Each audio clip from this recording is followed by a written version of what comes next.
In 5 minutes, let me prove to you that the Bible is a bunch of nonsense for brainless people.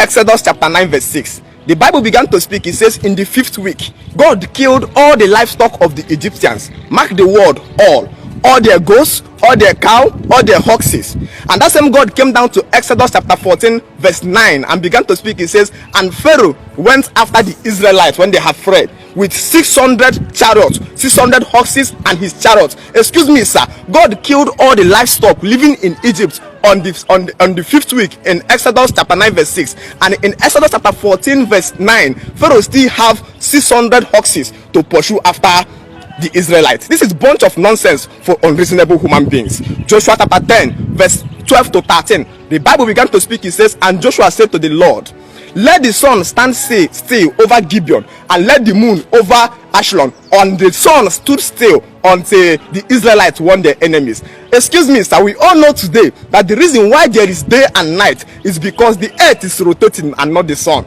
The sun is a stationary body which never moves at all. So if there are to be any miracle consisting in making the day longer, Joshua would have asked the Lord to pause the speed of the earth rotation and not the sun, because the sun never moves for one day. The sun is a stationary body living on its own. Bible is a bunch of nonsense for brainless human. Journey with me again to the book of Proverbs 15 verse 3. The Bible God begin to speak. It says, the eyes of the Lord is in every place, keeping watch on the good on good and evil. That means the Bible God is claiming omniscience, omni-knowest. He sees all the activities that happens on the earth realm.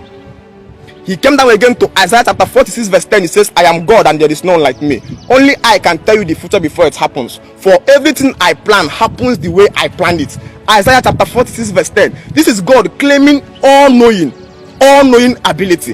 And that same God came down to Genesis 18 verse 20 and begin to say it. And Bible says, and God says to Abraham, Genesis 18 verse 20, I've heard a great cry against Sodom and Gomorrah because of their sin, which is too fragrant. I want to go down to confirm if the wickedness is as great as I have heard. If not, I want to know. Excuse me, sir. The omnipotent God want to come down to go to Sodom and Gomorrah to verify if accusation he heard about a nation is true. He cannot dictate that from where he's living in the sky. He has to, and at a certain point, he begins to negotiate with Abraham. He says, if only I can see 50 righteous people in this community, I will no longer destroy them. That means this Bible God lacked the ability to know within his own self whether there are 50 righteous men in that community if he was not verified by Abraham.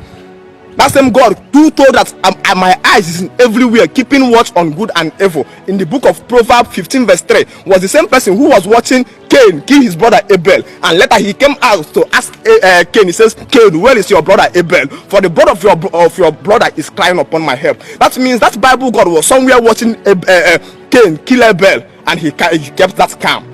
You see, that same Bible God came to Job chapter 1 verse 8 and begin to negotiate with Satan. He says, have you not seen my servant Job? Have you not seen my servant Job, who have been faithful, righteous and perfect in all his ways? And Satan doubted God. He says, did Job fear you for nothing? Have you not put an edge all around him so that nothing can penetrate him? And the Bible recorded that God gives Satan, he says, told to Satan, he says, go ye and do with Job whatever your soul desire, but don't touch his soul.